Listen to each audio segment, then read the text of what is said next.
Okay, guys, welcome to some core concepts about postmenopausal bleeding. It is a dark and stormy day, so you're going to hear the weather outside. Sorry about that. Nothing I can do. Okay, so some core concepts.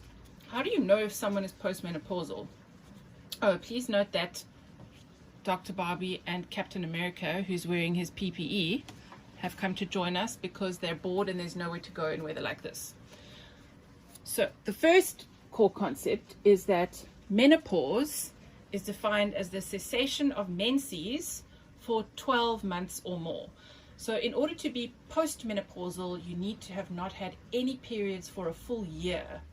And then if you start bleeding again after that, something's not right.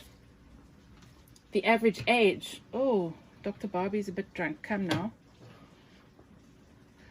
The average age of menopause is around 50 to 51 years old. So if anybody is still having a period after about 51, 52, that's not normal. You've got to be a bit concerned.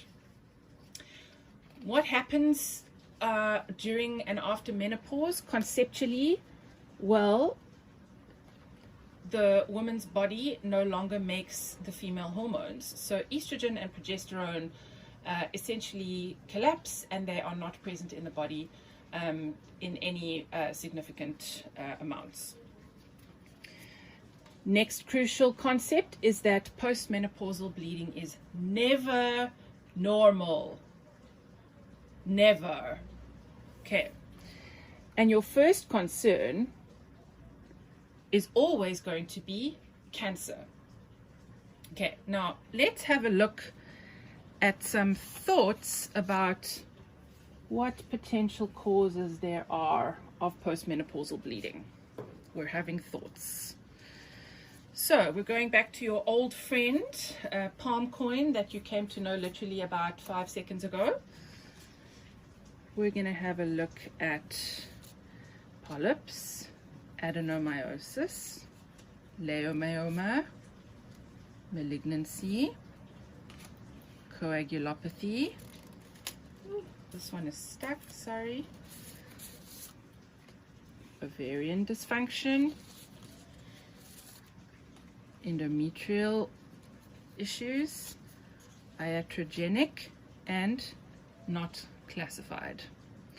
Now, the question is, why do some of these have bling and some of them don't?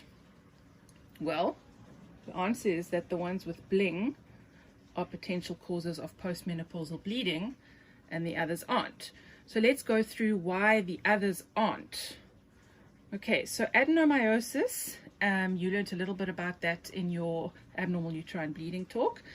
Adenomyosis is where endometrial tissue burrows into the uterine wall and can cause very heavy, painful bleeding. It is driven by an endometrium that thickens over a normal menstrual cycle. So if you're not having a normal menstrual cycle because you ain't got no hormones, you ain't going to get no adenomyosis. So you are the weakest link. Goodbye.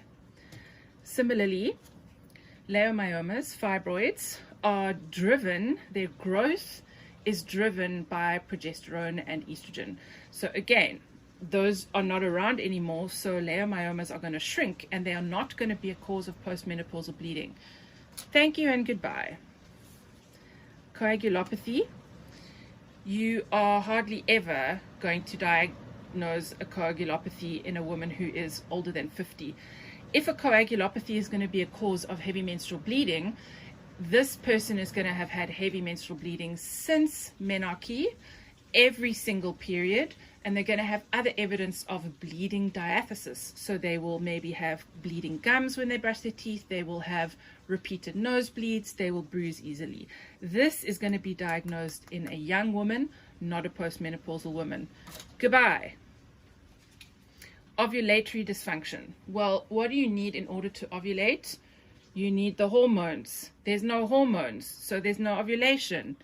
Thank you and goodbye.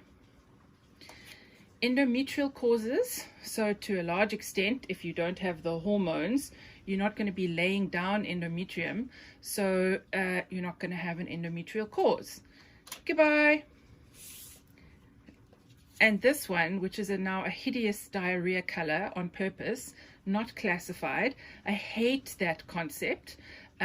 You are never ever going to tell someone who's bleeding postmenopausally that their cause of bleeding is not classified, because you have to make sure that it's not this. So you're out of here. So we are left with polyps, malignancy, and iatrogenic. And malignancy's got extra bling because, like I said, postmenopausal bleeding, wah, wah, wah, wah, the alarm in your head is there's cancer. Okay, so I'm going to pause this now, and we are going to go to the commonest causes of postmenopausal bleeding in the next video.